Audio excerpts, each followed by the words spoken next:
He's an asphalt driver from the Midwest who made it to the Sprint Cup Series.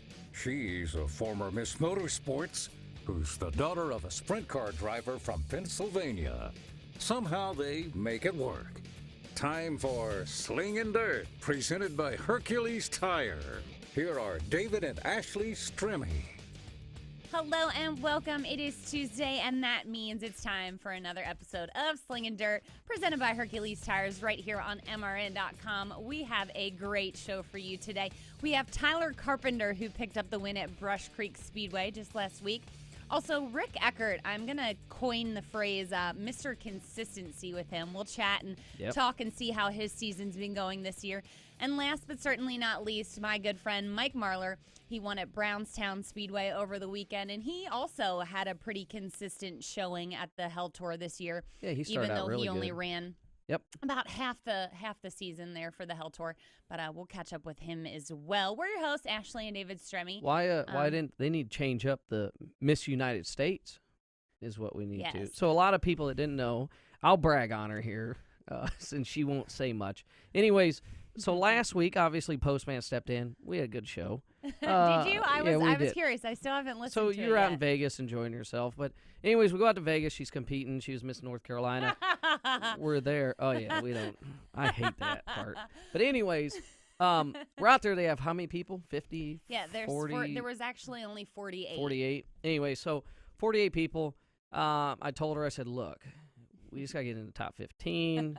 I felt good about that. You know, I know you worked hard, so we got in top 15.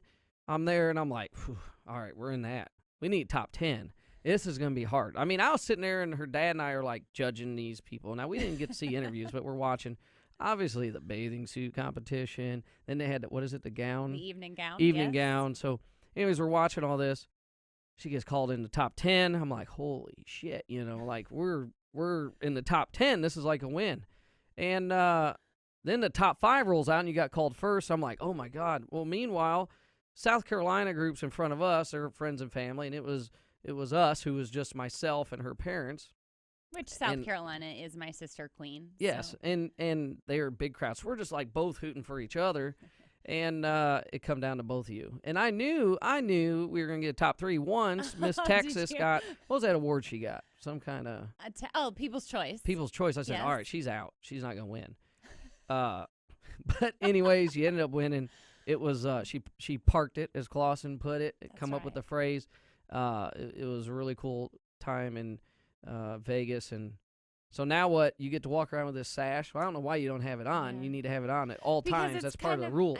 I don't know if it's part of the rules, but yes. We have sash. You'll see her out and about. I don't know what happens after this. What do you do? Well, I get to change the world. Literally. That's what you were trying to do that beforehand. I was, yes. And that's what's so great about it. You know, it sounds so cliche. It's all about the power of the crown, and it truly is. It's about making a difference in your community. And yes, I was doing that before I became Mrs. United States, and that's the beauty of this all. You don't need a crown to do it. But ultimately, it just gives you a bigger platform, a little bit larger voice, and we're going to see if we can't make a little bit of a difference in the world. So if anyone out there, anywhere in the United States, if I can help be a part of an event you have coming up, or if I can help... You got to pay for it to get there. I'll do... I ain't paying for it. You're terrible. Listen, anyways. But anyhow, if I can help spread the word about an event that you have coming up, please reach out to me on social media. I'd be more than happy to be a part of it. Or get a hold of you. Yeah. Social media, whatever. Sorry. Whoa. Where'd you go celebrate the win at? We went to Michael's. We went to Brent. No. Back up. Okay. That night, where'd we go? Where'd you want to go eat? Now, she'd been eating like almonds and nuts and, I don't know, cranberries and crap like that. So eat anything that was not healthy. Where we go? Kung Pao, some kind of chicken joint? We went to Ping Pong Pao. Or Ping Pong Pao. I don't even know. A Chinese restaurant. It's all I wanted was Chinese. Anyway, so we go. She won. I flew back. I went and watched Saturday at East Lincoln. They had the Southeastern Modifieds. We were there, and Strickler picked up the win. They had like 10 cars. It was okay event, but a lot of stuff going on right now. So, anyways, congratulations to you. Very proud of you. You worked hard. Thank you, honey. Yep. I'm glad this is being recorded just so I have it. So, anyways, we're gonna talk dirt racing now. obviously up at World Outlaws last weekend had big race, 50,000 to Yes. win. And for the people that were in Vegas putting money on Josh Richards, they won some money. He's been hot this year. A lot of people are projecting that he's going to break Lanigan's all-time win record for really? the year. I think Lanigan was at 14 for the year or something. Josh is at like 11, so it's very possible. Maybe Lanigan at 15, but I do want to give a shout out. Obviously, Superman had his cape on. Mm-hmm. He had his cape back on, run second. So they got a little, got back in their mojo and stuff. But Eric Wells run third. I was very impressed with that. He didn't have a very good outing at Fairbury. Ended up rolling his car there. Brought out a backup car, and then to go up there was pretty impressive. Bobby Pierce run fourth. Doesn't surprise me.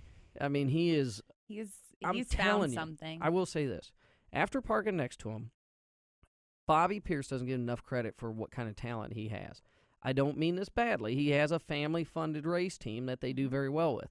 If he was in an organization like a Dunn Benson or, I'd give Boyer's Bunch too, Mm-hmm. I think he could very well contend for a championship. He's very, very talented. So, and then Brian Shirley run fifth. That was pretty good for Shirley up there also. So, So you had fun I had fun what?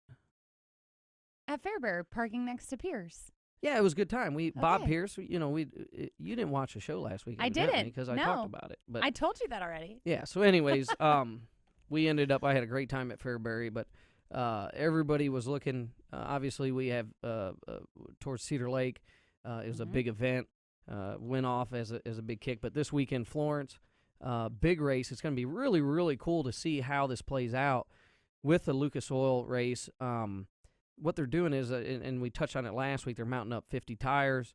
You make the race, you pull up while the mod race is going on. You got to put it on. The only time you get to change it is if it has a flat, no siping, no grooving, no nothing. So it'll be a little easier for the crew chiefs this weekend to be able to pick a tire, but I'm not sure I like it. I like what they're trying to do. I'm not totally for sure on what's going on, because then now all of a sudden you're there's too many things in control, too many variables. So, anyways, And you don't think that takes one of them out? it does, but I think there's processes. I think what's going on, and we've seen an article National Speed Sport put out about tire soaking, and obviously this has to do with it. Everybody wants to say, oh, this lab or this lab. Listen, just take multiple labs. I personally believe at the end of the day, we could have a machine, something at the racetrack to be able to analyze a tire to say yes or no. You're the victory, your finish here. I mean, the Olympics is going on right now. They're testing them while they go through. All right, hey, we're getting ready for a swim meet. All right, boom, boom, boom. They take their test. All right, you passed. You're in line. Go ahead. Mm-hmm. We do live in 2016, even though the sprint car world still gets pushed off to get started. We do live in 2016. So You are hilarious right now. Well, I'm not hilarious. You I'm are. just- Well, I want to talk a little bit just about the big block mod world. They did the Hall of Fame induction this week. Billy Pouch, Jeff Holtzler, and Don Diffendorf. Goodness gracious, Say that I can't again say. 5 I can't. times. Diffendorf were all inducted into the Northeastern Dirt Modified Hall of Okay. Fame. So kudos to them. Pretty good. The Pouch family, good friends of ours. Billy the Kid, Yeah. has over 700 wins, so that's pretty impressive. But Billy the Kid kudos does, to, huh? Yeah. Wow. Well, there's Billy the Kid, and then there's the kid's kid, Mm-hmm. Billy Pouch Jr. You know what's cool is you take Moyer and his victories, and you take Hearn, and you take a lot of these guys. They have a lot of victories, and then I look at and I'll use Pierce as an example. You know, he's building his platform. I'd like to know how many victories he has, and he hasn't even been at it that long. I bet it's in the 30s, 40s. I mean, How old is he? he's, 23-ish? No, not even. Oh, really? I think he's. I honestly, I don't even think he's. Yeah, he's not even legal to drink. I think he's like 19 or 20. So. Wow. See, well, that's what we talked about. You know, Rodney Sanders has 70 USMTS wins, and he's 20. But just run the numbers. You run 100 shows a year Sure. or 80 shows. There's pretty good chance. So, Absolutely. what's crazy, and I talk about this all the time. You know, like myself, I don't have a home track. We just go to big races. It's like, hey, let's go here. Some places, like a place we were recently at, they said, hey, this guy's won 5 races, done this. He runs there every week.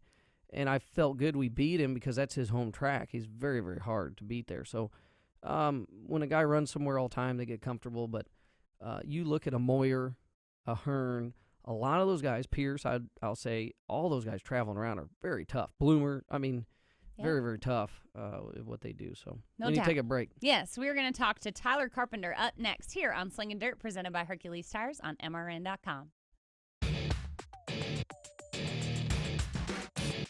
Slingin Dirt returns in 1 minute on MRN.com.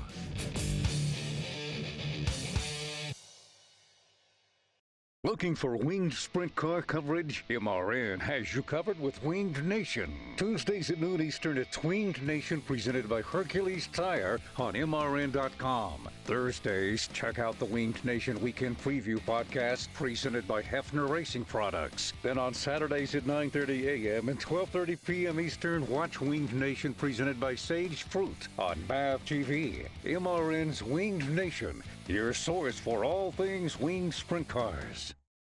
Being there matters, and your United States Navy protects and defends America on the world's oceans. Around the globe, around the clock, Navy ships, submarines, aircraft, and, most importantly, tens of thousands of America's finest young men and women are ready to defend America when piracy threatens global commerce, when disaster strikes, or when called upon by the Commander-in-Chief. Your Navy is there. When it comes to protecting and defending America, being there matters, and America's Navy is already there. Live sports are the one true reality entertainment, where a single dramatic moment can become timeless. In NASCAR, Motor Racing Network's live broadcast elevates your senses to the sights, sounds, and struggles taking place on the racetrack. One final lap in the Daytona 500. Joey Logano has the point. Junior crosses over. The power of radio to the imagination of the listener. Tune in to the Motor Racing Network. Visit MRN.com for an affiliate list in your local area.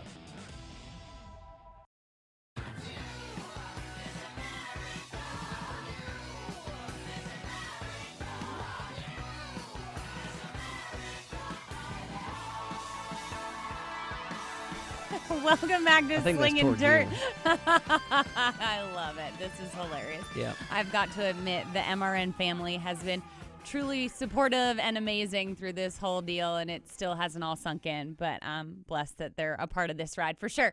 But anyhow, back to what we're doing here. We're talking dirt racing and doing some business. We need to talk to Flip and Win. Yeah, That's what I call I him. think it's win and flip, isn't it? No, he flips and wins. Okay. That's what he does. Anyhow, joining us now on the show, it is Tyler Carpenter. Welcome to the show, Tyler. How you guys doing? We are doing well. So David just said you're the flip and win. I'm going to call you the win and flip. You pick up the win at Brush Creek last weekend, and then this weekend we watched you barrel roll out of turn, what was it, 4? No, so my wife's been out because she's been competing. Sorry. He flipped at Atomic, very nasty crash. Yeah. Fixed the same car, come back and won at Brushy Creek. It was the Ohio Late Model Speed Weeks. Talk about, and one of the things that I like. But then he wrecked this past Oh, yeah, weekend. that was Tyler, was that so not? I do know what's going on. You're just trying Hold to on. throw me under the bus currently. Tyler will correct this. That flip that you had at Legendary Hilltop was pretty seamless, harmful, right? Yeah, that was just kind of like a sample roll is what I call it. Sample roll. That was just a Chitwood type roll to let the fans know, hey, look, I can do this deal. It's nothing big, but Yeah, tell him I'm becoming get that thing down pat pretty good. yeah. But we'll get serious here. Tyler, he builds cars up at Kryptonite. You and your dad do. Obviously, you build a very safe, fast car. Talk about your week last week. I mean, that was crazy because not only are you racing, but you're having to also build cars and get customer stuff ready throughout that week. Yeah, it was definitely a wild week. I mean, we agreed on at the beginning of the year that one of us is going to venture out and try to compete against that whole series deal. Mm-hmm. I mean, we got some pretty stout competition here local, but we just want to see where we stand out as far as traveling and run with different breed of guys. And so pretty much I'm the one that said I'd go do it, and took a week off of work, and I was running pretty good. I mean, it started off at my home track, one of the home tracks. It was Legendary Hilltop, and I mean, I've won a lot of races there. It felt good to beat them guys there, but it still didn't really show anything. I did beat a good group of cars, but I wanted to venture on out to different tracks, different sizes of tracks, and places I've never been and just seeing how I compete against them. Mm-hmm. And the more I went, the more I was pleased with the way everything was going. And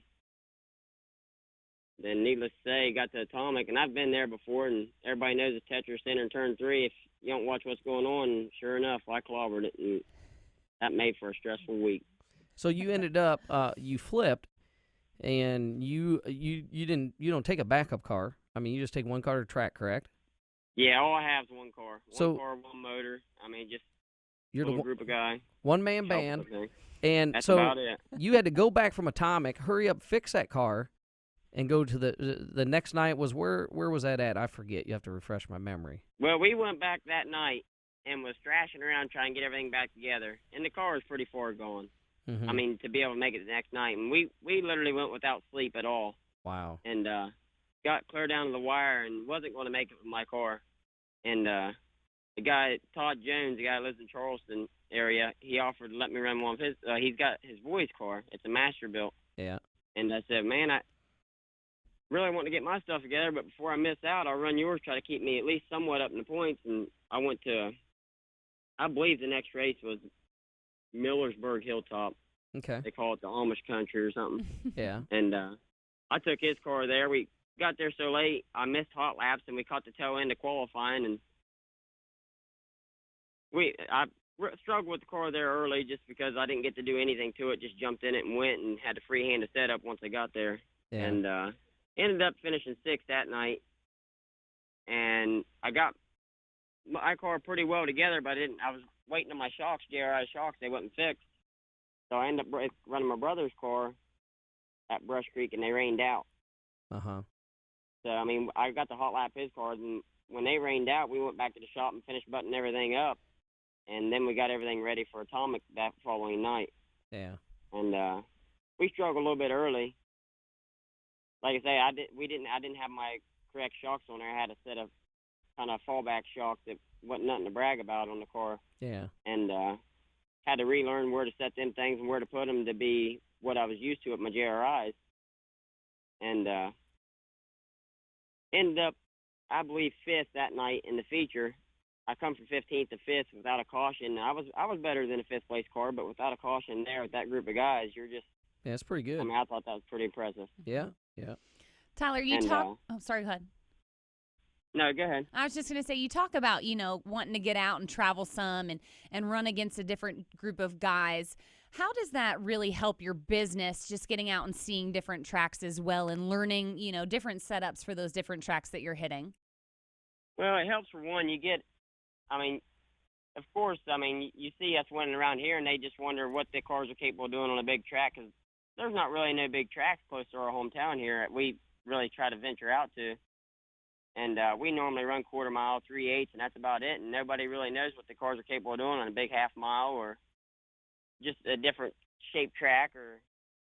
And when you get around a whole different group of people, and whether they ever heard of us or seen the cars, or maybe they have heard of us and never seen one perform, and it's just good to be able to compete well. Yeah. At a basically a new place that you've never been at.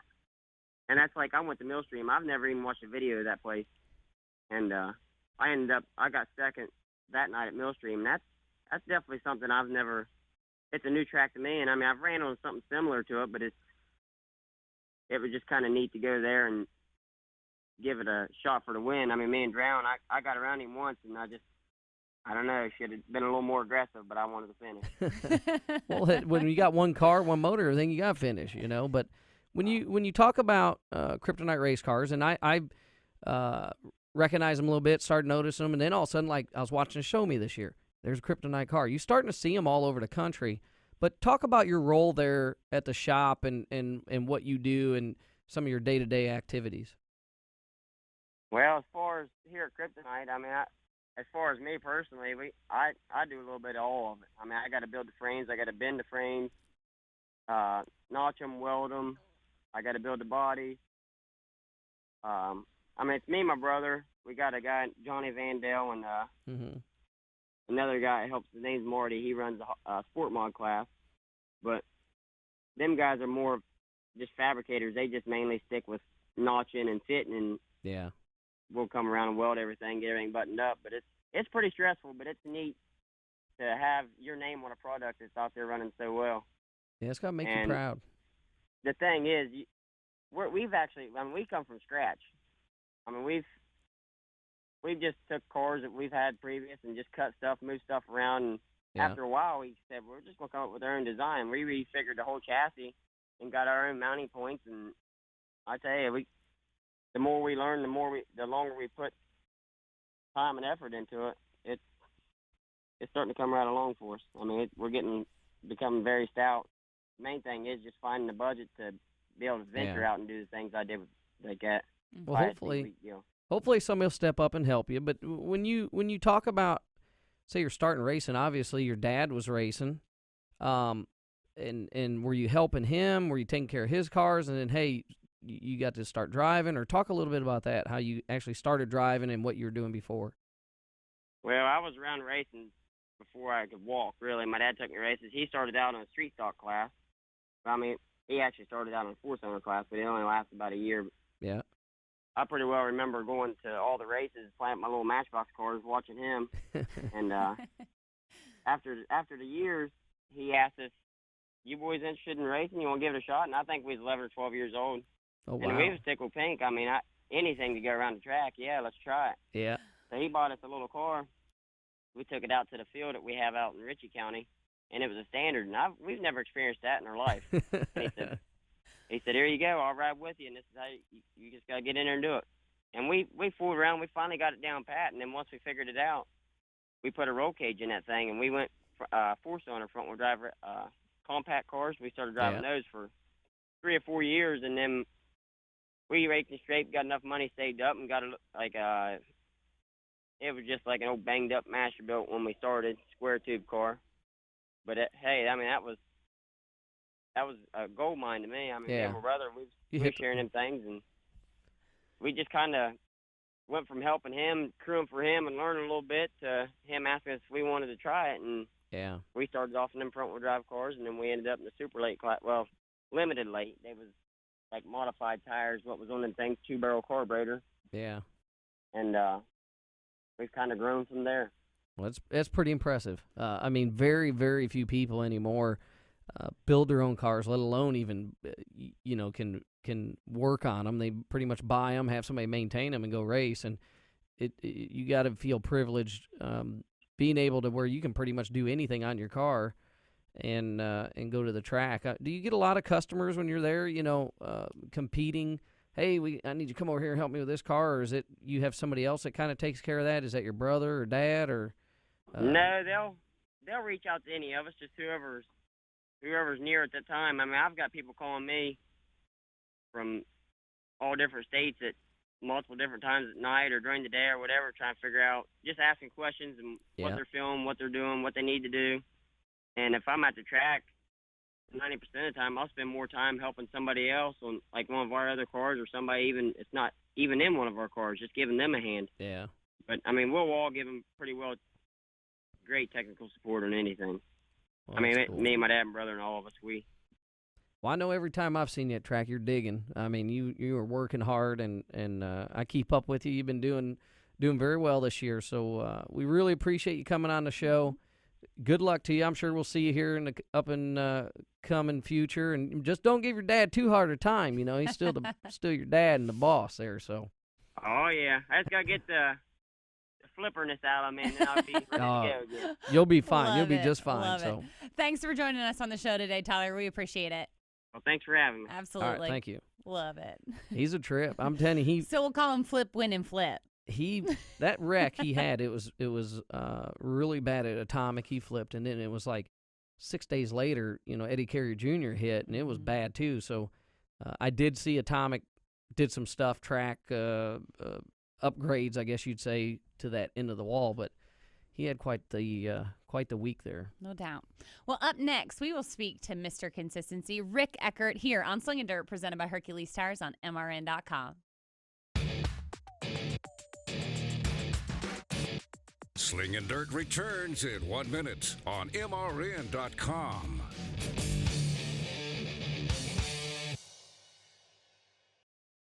Whatever you drive, wherever you go, Hercules Tires will get you there, whether you're running on dirt or running a job. Our dependable, high-quality tires are the perfect fit for your needs. For unmatched value, selection, and warranty with industry-leading road hazard protection, there's only one choice: Hercules Tires. To learn more, visit HerculesTire.com or call 800-677-9535. Hercules Tires, right on our strength. The 2016 drag racing season is off and running, and MRN's Straight Line is your weekly source for everything NHRA. Hey, Erica, so you were in a Chevy for a long time, and now all of a sudden in a Dodge. We've had to build an entire new engine program at our shop. Join Marty Huff and Doug Herbert every Thursday at noon Eastern on MRN.com, brought to you by O'Reilly Auto Parts and Hercules Tires. It's the Straight Line, only on the Motor Racing Network. The grill is hot and the cooler is cold at America's Tailgate Party, NASCAR USA. Join us each weekend as your host and head chef Rob Tanner serves up the hottest hits and country music, and Steve Post drops by with NASCAR news straight from the sport's top garages and shops. We have 2 hours of country music at the speed of sound, getting you ready for NASCAR racing. Rev up your weekend at America's Tailgate Party, NASCAR USA.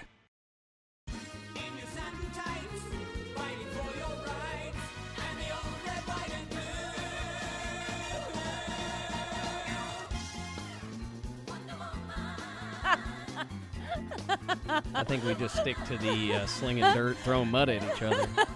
Anyways. Oh, my goodness gracious. This is I know a guy that would have hilarious. loved to have been in Vegas with me out there. Absolutely.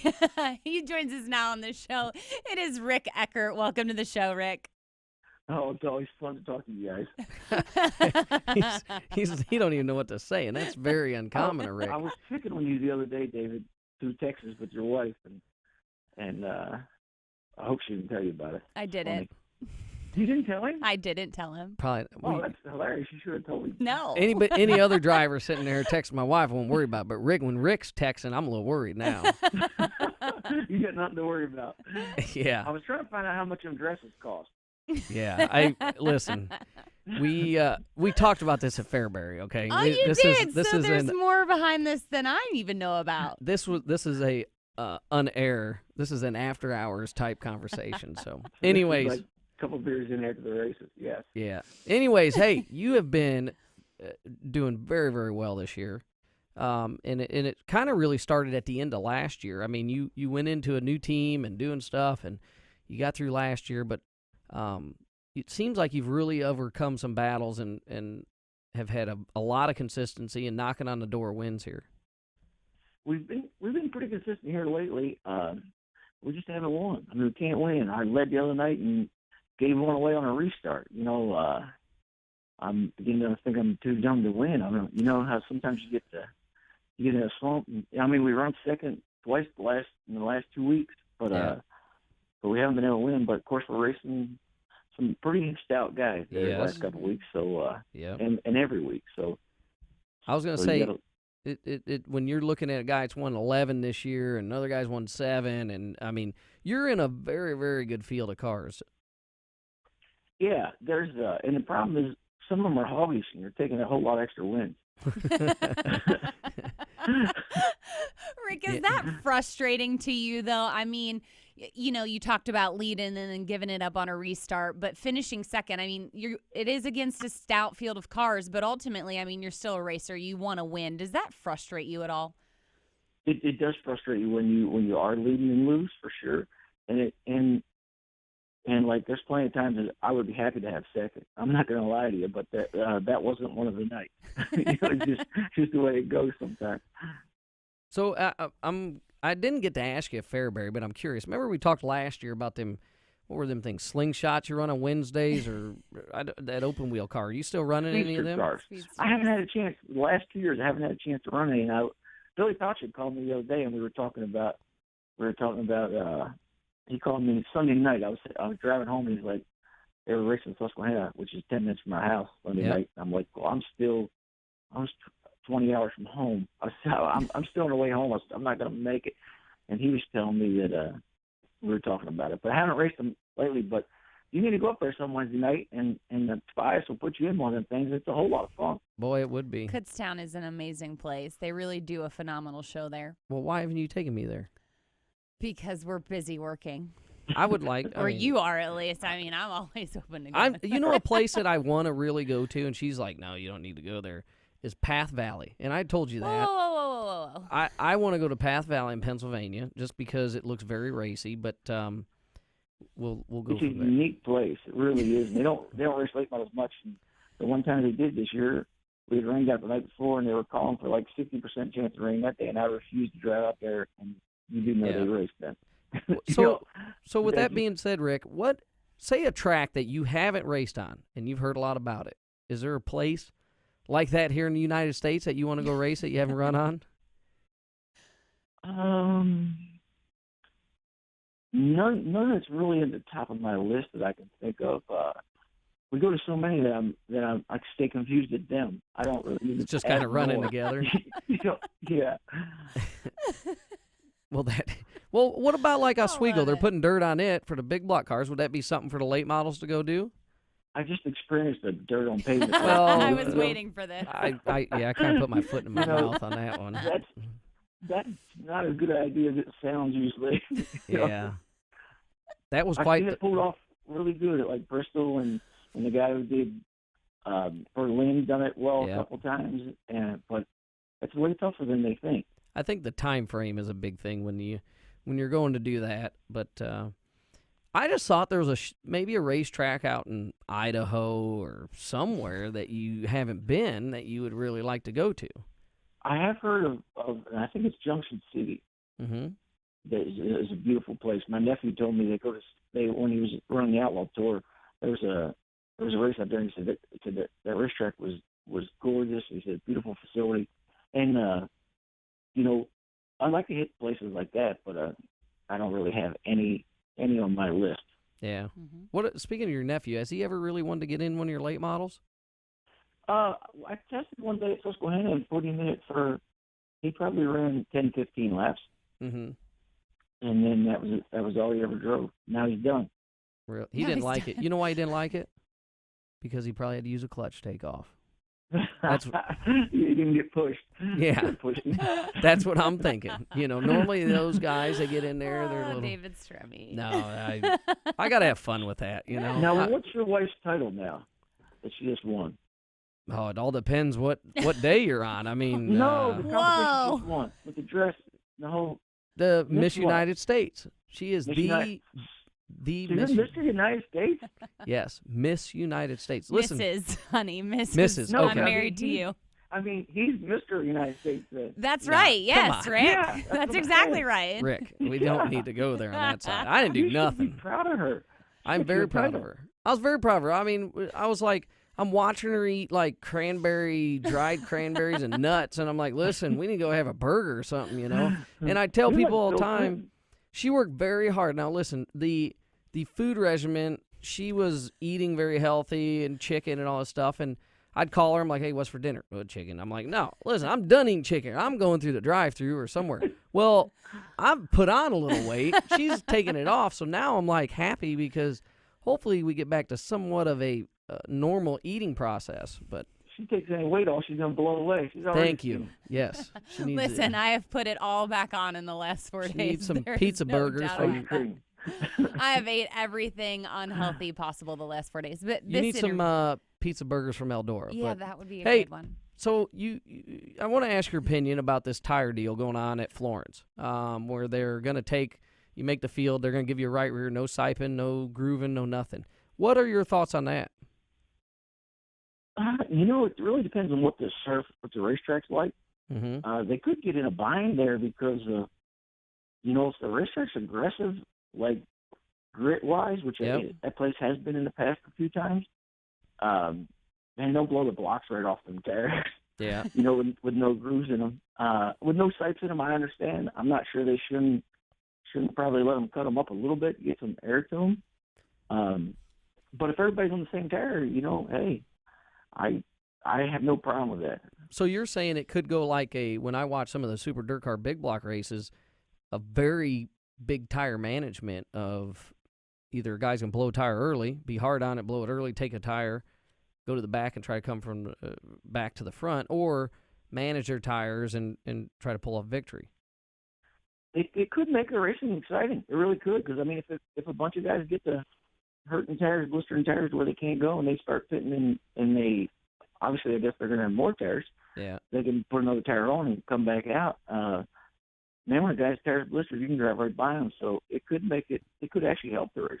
So there's a lot of eyes on this race. Yeah. To see how this plays out. This could be interesting. You just brought a good point up, Rick. I think, you're going to see a lot of guys who are maybe hammered down the first 20 laps are really going to be changing their driving style for sure. That's interesting. Hey, I do want to ask, I saw that Firehouse Subs is one of your sponsors. How does that happen? It's really not one of my sponsors. Oh, it's my wife. Oh. She owns 2 of them. So my car owner just put it on there just because it's my wife's. Well, I love Firehouse. Well, David just became a huge fan of your wife. Yeah. Because he adores Firehouse Subs. Remember, the hook and ladder fully involves at best. See, I was the same way. When I ran into him in Florida years and years ago. Yep.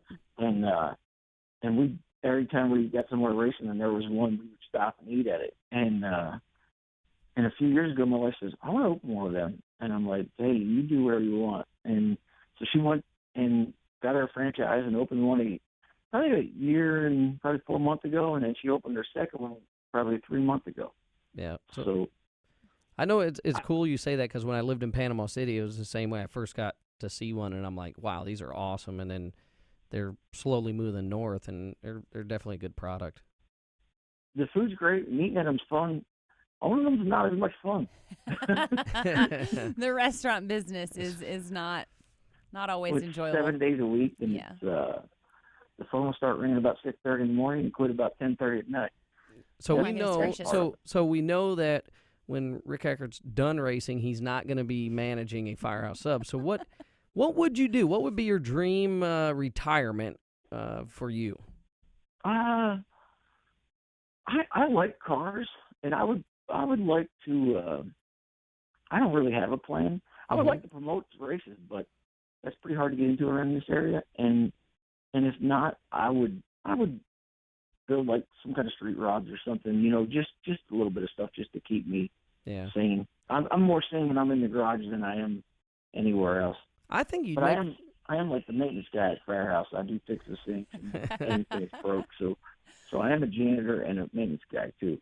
I think you'd make a great promoter because of the traveling around, everything you've seen. You're from the competitor side. You've had an owner side. I mean, I think it'd be definitely something that would be easy to do for you. Maybe you don't think so, but I do. Yeah, you never know. You never know what opportunities might come up. But I think the racetrack, Carl from Wolfpack, I don't know his last name. We have these conversations at every racetrack we go to about there's a lot of mist on the racetrack surface itself. I mean, that's what puts the show on for the fan. Yeah. And with the internet nowadays and all the Twitter and everything, if you have a race, you better have a good race. Yeah. Because if you don't have a good race, everybody's going to tell everybody in about 10 minutes. You know what I mean? Yeah. So there's a lot that's missed on the surface itself and the shaping of the racetrack where they could spend a few hours and make them racetracks that aren't as horrible to race on as some can be. Yeah. I think that's what when you watch Eldora and you'll see Tony out there, he's looking at it from a track owner side of, hey, I want to put on a great show, but also a competitor side that we need to work these areas. We need to do something here. And that's why I say I think that it'd be great, maybe Williams Grove, you need to go there and take care of, bring late models in a little more, help. They would run me off. They love sprint cars there, and that's it. It's sort of like a Knoxville type place. Knoxville, Iowa is like 410 sprint cars. They said, they pack the house. They said if it's a 360 sprint car race, they don't get near the fan. And Williams Grove is the exact same way. Yeah. And not that you want to go in and change a place anyway. You race whatever's in your area, and that's what they like. It's very true what you're saying, Rick. But, us being from Pennsylvania, we are in sprint car country. But I've got to say the last few years, Pennsylvania has really yielded some great late model races and racers as well. And I think that late model racing is really starting to catch on in Pennsylvania. There is an area here, but Williams Grove is not the place you take late model. No. You could take them to Lincoln. You could take them to Susquehanna and Williams Grove and Port Royal. They put great races on at them places. Yeah. But in Williams Grove is not always the race, the place that you go and see the best race. Yeah, yeah. It can be the place you see the best crashes, and half the people are drunk, and the next day that's what they remember, who flipped out of the place. Half of them don't remember who won. It's more to each of their own. It doesn't matter if that's what they like. Yeah. Hey, that's what you got to give them. Yeah, it's more prestige and history. But she's right. When you look at, you got Bedford, Lernersville, obviously. I mean, there's so many dirt tracks in that area that are really pushing big late model shows. Like they had one at Hagerstown when we were up there, and one at Selinsgrove, and they pulled great quality cars and car counts at both races. I mean, it says a lot about that area. Yeah, and the Speed Week deal that them guys put on is the Appalachian Speed Week deal. That race, that deal draws like all but 40 cars a night, which is incredible. Yeah. And and they do it like for 5 or 6 nights, which is pretty cool. Have you ever sat in a sprint car, raced one? I did for about a year and a half. Yeah. Just said, hey, I was done. It wasn't for you? I think it was in the late 80s. Yeah. A long time ago. That's pretty wild. She won't even let me sit in a sprint car. Why not? She just says no. She's seen her dad tear him up enough, so I was like, all right. You always listen? So what do you got this weekend? You didn't hear me, did you? Yes, he does. That's why he's a good husband. I did. Listen, I got to deal with this stuff when we get off of there, okay? You get to hang up and go to Firehouse Subs. I mean, hang up and finish putting this motor in is what I'm going to do. Yeah, so what are you going to do this weekend? You going to Florence, or are you just taking it off, or? No, actually, we have 4 outlaw races this weekend: Thursday, Friday, Saturday, Sundays. 4 Craftsman World Outlaw races at Delaware US 13 on Thursday, Potomac Speedway on Friday, Winchester on Saturday, and then Erie, PA on Sunday. Wow. I didn't realize there was that much racing still. I thought, you guys have been on that Western swing. They don't give you much of a break, do they? No, usually we had this weekend off where we could have went to Florence. Yeah. And somehow this year it turned out we don't, and then Florence is paying $31 night and $50 the next night. You know what I mean? Yeah. So, God would like to go there, but I think we have 4 races this weekend in 4 different states. So. And that brings your season to, once this weekend's over, you'll only have like 8 more races left with the World Outlaws. I think that's counting this weekend. Oh, okay. I knew it was getting close. After this weekend, we have Merritt. That might be 2. Yeah, you're probably right. Merritt's 2, and then we got 2 at Lernerville, 1 at Grove, and then Charlotte. Yes, you're right. David says the same thing. My math is not. I'm just kidding. Hey, I will tell you, you're heading up to Merritt, and I've heard, I haven't been there, but I have a lot of friends that have been up there. They're saying wonderful things about that place, what they've done up there, the quality of dirt they've put on it, and the type of racing. So it's really looking forward to that World Outlaw race, going up there and seeing how everything turns out. But I know a lot of the locals have praised it, what they've done to that track up there. I knew they had a different promoter and they put clay and stuff on it, but I haven't heard a whole lot. But it could use some improvement, so that's probably a good thing. Yeah, and I think it's funny. You look at, and you would know more about this than I do, but when you travel a lot, you'll look at tracks and you're like, well, they're needing to put some dirt on it, and then all of a sudden they put little investment in it, and the racing's great, and the crowd comes back. So, and I think it's hard when you're looking at promoters of when do you make that movement. Yeah, and really, half the time when they put clay on, they probably just need to reshape the track back to and get some shape back in it to where they don't even really need clay. You know what I mean? Yeah. But that place there, we were there 2 years ago, and we wore tires right out in heat race, and we all put hard tires on for the feature, and everybody else, all the locals put soft tires on and drove by us all.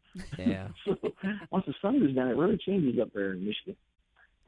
Do you do that when you go to, say, a place that you haven't been, or maybe you go once a year, you kind of rely on some of the locals for some information, or you just kind of stick to your own game plan? Well, I mean, if you know somebody, you will do that. But there that night, it was just tearing tires off so bad that there was no way possible we were going to be able to run soft tires, and guess what? They did. And actually, Fuller won the race, but he's the only guy of ours who didn't change tires too. Everybody, I think 4 out of the top 5 were local guys. That's pretty interesting with that going on. I mean, that's where it's always interesting when I talk about a touring series coming into a local area, the locals being tough. And I thought that way when we were at Fairbury. You look at that, the draw race, all locals up front, but all of a sudden that, all the World Outlaw guys and all the basically the touring guys went right to the top. And even in the feature, I mean, it shows the competition that you guys bring to the table every week. It's definitely a tough competition, but that Fairbury, them locals there are as tough as anywhere in the country for sure. Yeah. Yep. I compare it like World Outlaw sprint cars going to Pennsylvania, like to Williams Grove. I'm like, they're just tough up there. I mean, that's for sure. Yeah. Awesome. Well, Rick, we'll let you get back to putting your motor in your car. We don't want to hold you up from, Make sure you're on your A game. You're good. You're good. I got plenty of time. I got like a day and a half. Now go park that thing in Victory Lane this weekend. We're tired of seeing you be a bridesmaid. I hear you. I'm a bridesmaid, and he's Mr. Universe or Mr. America. Yeah, thanks. I love it. Good luck to you. Thanks, Rick. We appreciate you. Okay. All right. See you guys. Bye-bye. Thank you. Love that guy. It is really always enjoying talking to him at the track and catching up with him.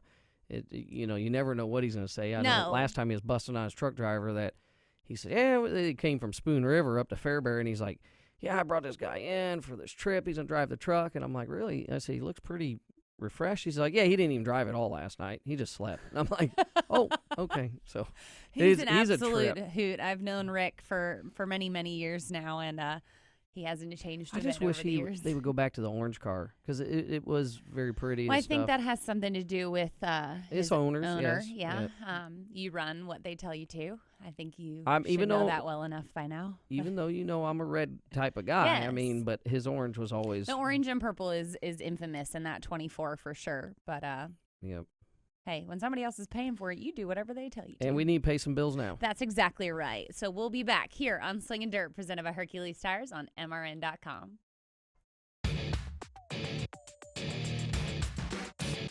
Slingin Dirt returns in 1 minute on MRN.com.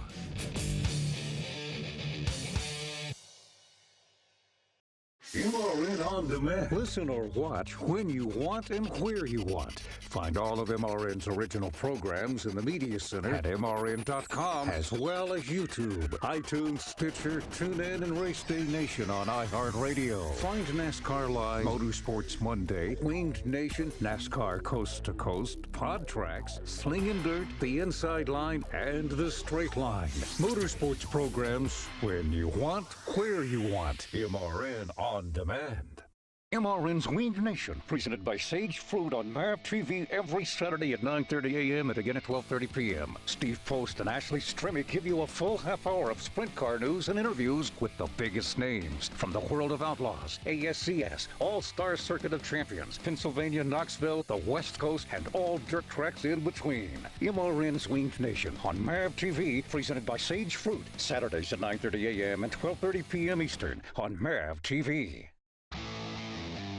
This is Steve Post, co-host of Arctic Cat Wing Nation. We're hitting the road to Knoxville, Iowa. Join Kendra Jacobs, Aaron Evernham, and me as we broadcast live from the 5-Hour Energy Knoxville Nationals, presented by Casey's General Store, August 10th through the 13th. Join us live in the Fan Zone from Knoxville Raceway or listen on MRN.com 7 to 8 p.m. Eastern Time.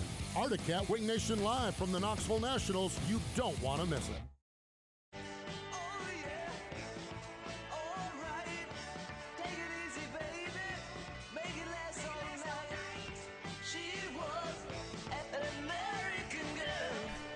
I can't wait till we get back to normal intros. Babe, this year is not going to be normal whatsoever. You're going to have to just Yeah. accept that, Mr. United States. Yeah. I don't have that. to wear a crown or a sash or nothing. I I wear my fire suit and I get to go race. So I love it. Hopefully we'll get to take a picture.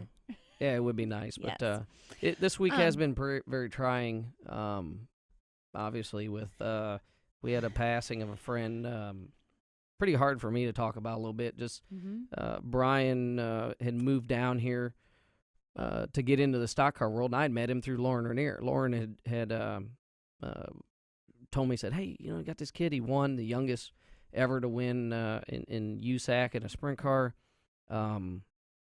Moved down here, and probably at that time the stock car world probably wasn't in the best of shape economically, and he still got a shot. Had very good finishes. Won a pole at Daytona." But the cool thing is that he never forgot his roots of sprint car racing and midgets and basically open wheel. And I remember it was 10 years ago, we were testing Milwaukee. We were flying back, and they're like, "Hey, we got to go by and pick this kid up." We could pick Brian up in Missouri. He had pretty bad wreck then where he was out for like 6 months, broke his neck and stuff. Anyways, they fuse it back together. Guy's back in, winning races, doing stuff, and have always kept up with him. He drove a late model for me for a while as part of like Chip's development deal and stuff, and ended up we'd always catch up. We were at Indiana Sprint Week couple years ago actually.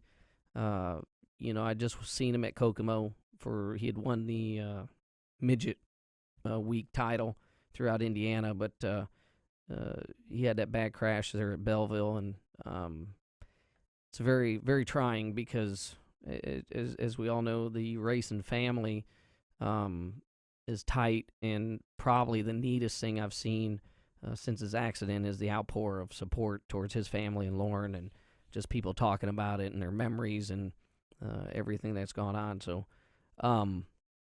it's tough, but the thing that's probably more than anything is a legacy he left that maybe he didn't know. Oh, absolutely. I mean, Brian, the handful of times that I've been around Brian, there was one thing that was very adamant about Brian, and he was very, very passionate about our sport, and it didn't matter what form of racing it was. He loved it. And it just wasn't about what he was doing, whether it was Indy cars or open wheel or whatever it may be. He was very rich in the history of our sport as well, and just his knowledge and his passion for this sport was bar none. There are very, very few people who are as passionate about racing as he was. Yeah. And just it oozed out of him no matter what. If you were just talking to him at the racetrack or he was racing or whatever it was, he was just a very passionate person about the sport of racing. A lot of that comes from his parents, his dad and them. His dad runs sprint cars and their upbringing of him. But as Robin Miller, I'd read an article he wrote about him. He said he's the modern-day Parnelli Jones or A.J. Foyt. He'd run the Indianapolis 500, go right to Kokomo and go race. Really going to be missed. I know I always love following him, and it's tough. But it's a dangerous sport we live in, so really, think twice about some of the people that are around you. So anyways, we all just got to support his family right now. That's Lauren right. was with him so many times, and I thank her for her support towards him and obviously his mom and dad, and it's tough. So Our thoughts and family are with the entire Clausen family as we speak.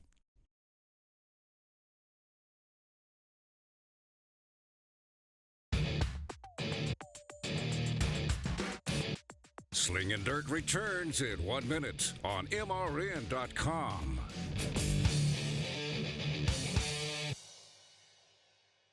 Missed the race this weekend? Danica Patrick is up in flames. Paul Menard will crash. Or just want to relive the best moments? That was an amazing finish. Catch all of the action and highlights right here. Jimmy Johnson gets nailed, and it's a big one. It's the Sprint Cup replay getting you on the fast track to victory lane. Woo! Good job, Kansas, yes! Don't be left out of the conversation Monday at work. Listen to the Sprint Cup replay on MRN.com Mondays at 7 a.m. and 1 p.m. Stay up to date with the latest news from the NASCAR Garage weekdays on NASCAR Today, midday. We can enhance the fans' experience, and I think that's what we really need to zero in on and provide. Hear from the drivers and teams as they chase the 2016 championship trophy. Change is good in our sport. It re-energizes people, makes everybody, step up to the plate, so to speak. NASCAR Today, midday, weekdays on the Motor Racing Network, your source for NASCAR news. If you haven't checked out MRN.com's exclusive online programming, you've missed a lot. MRN Motorsports Monday. Review and preview the NASCAR weekends. Winged Nation Talk, Winged Sprint Cars. The latest from the NHRA. On the Straight Line. Dirt, late model, modified, and big block modified talk. Slingin Dirt. NASCAR Regional, Local, and International Series on NASCAR Coast to Coast. Exclusive original online motorsports talk on MRN.com. This is Slingin Dirt on MRN.com. Now back to Ashley and David Stremme. Welcome back. You're listening to Slingin Dirt, presented by Hercules Tires here on MRN.com. We're your hosts, Ashley and David Stremme. Upcoming races for this weekend. It is actually a pretty big race weekend in several parts of the country. Of course, the big one being Florence. They have the 30th annual Ralph Latham Memorial and the 34th Sunoco North-South 100, paying $50,000 to the winner. So that's a pretty big race there. It's like a $30,000 on Thursday. Yes. 50 on or I think it's 30 Friday, 50 Saturday. But the cool thing about Florence, they have the Dirt Late Model Hall of Fame there, so it's really easy to get to. If you're there, make sure you check it out. Obviously, I've never been to the North-South. Would love to go. But are we racing this weekend? I'm not sure yet. We have a lot going on. We still have a house. So what you're saying is there a chance we can go? Yeah, there's a chance. I wouldn't say up there, but we might go race this weekend. We got a big race. I'm going to go run Labor Day weekend for us up through Illinois. There's 3 races, and we just got to plan out accordingly. So there's a lot of huge races coming up. World of Outlaws, Rick was talking about it. Del Mar, Budds Creek, Winchester, and Erie's. Yeah. Super Dirt Car Series tonight at Weedsport for the Hall of Fame 100. Seems like they're always at Weedsport. No, really? Big block cars or something. Well, they're yeah, always there. they have their local. Hey, how about this? Yeah. The World Racing Group announced at Charlotte Speedway the week before. I don't know the correct terminology, but they're going to have 9 divisions, crate late models. It's a joint effort, I think, with Sika. They're going to use some of the rules, but UMP modifieds, yay, happy about. The week before World Finals, so I think it's October 22nd, 20th, 21st, but that's going to be a huge event. Make sure you're there. We'll be there for sure. Huge event. USMTS, the hunt, is just getting underway, so that's going to be a good one. But thank you for joining us. Make sure you check out your local dirt track this weekend, and be sure to tweet us at Slingin Dirt. You can find us later in the MRN studio. This has been Slingin Dirt with Ashley and David Stremme. Listen every Tuesday at 11 Eastern on MRN.com for more news, interviews, and opinion from dirt tracks all over America. Slingin Dirt is a production of the Motor Racing Network. All rights reserved.